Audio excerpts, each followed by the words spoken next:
اعوذ باللہ من الشیطان الرجیم، بسم اللہ الرحمن الرحیم۔ ناظرین اکرام، آج میں آپ کے لیے پھر پرانی طرز پر قرآن مجید کا اردو ترجمہ لے کر آ رہا ہوں، جو پارہ نمبر 5 آیت نمبر 125 سے شروع ہوگا۔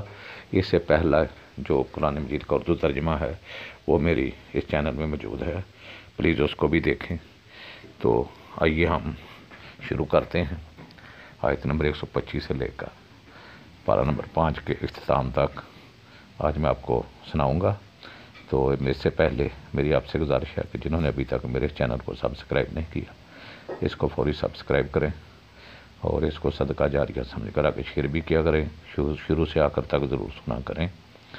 تو آئیے ہم چلتے ہیں اپنے اصل سبق کی طرف، جو آیت نمبر 125 پارہ نمبر 5 سورہ النساء 125 سے لے کر پارہ نمبر 5 تک اختتام تک جائے گا۔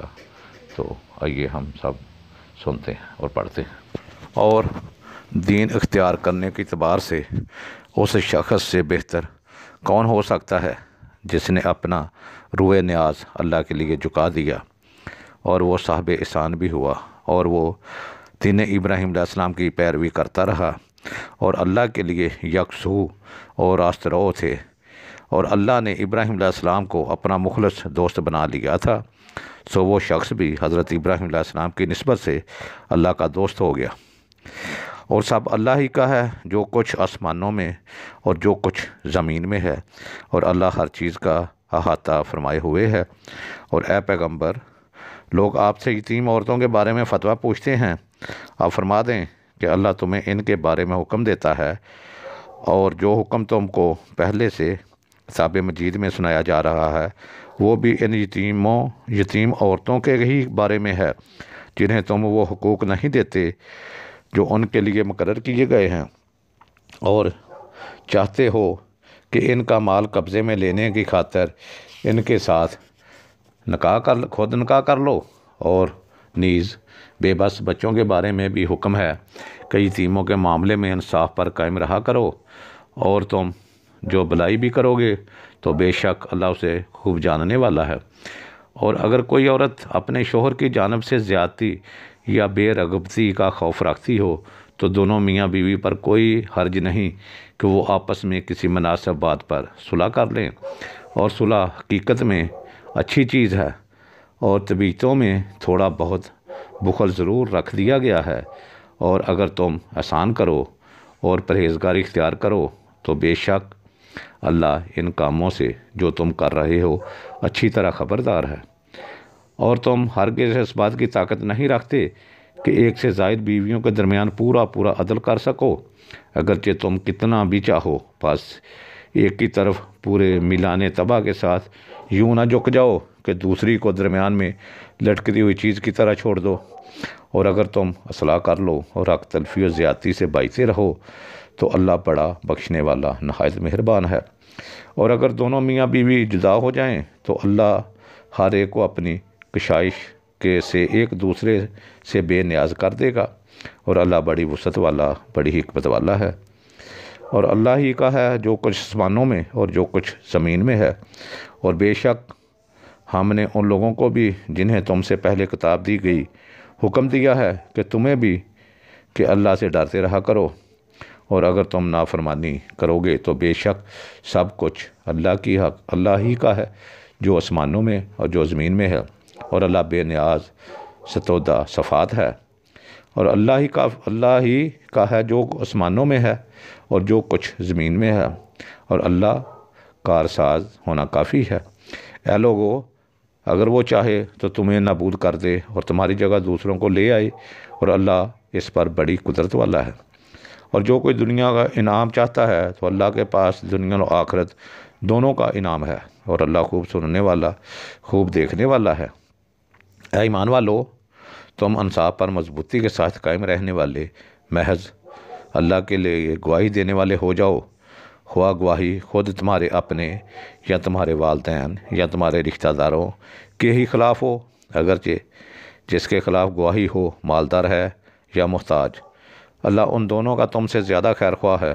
سو تم خواہش نفس کی پیروی نہ کیا کرو کہ عدل سے ہٹ جاؤ گے، اور اگر تم گواہی میں پیچدار بات کرو گے یا حق سے پہلو تہی کرو گے تو بے شک اللہ ان سب کاموں سے جو تم کر رہے ہو خبردار ہے۔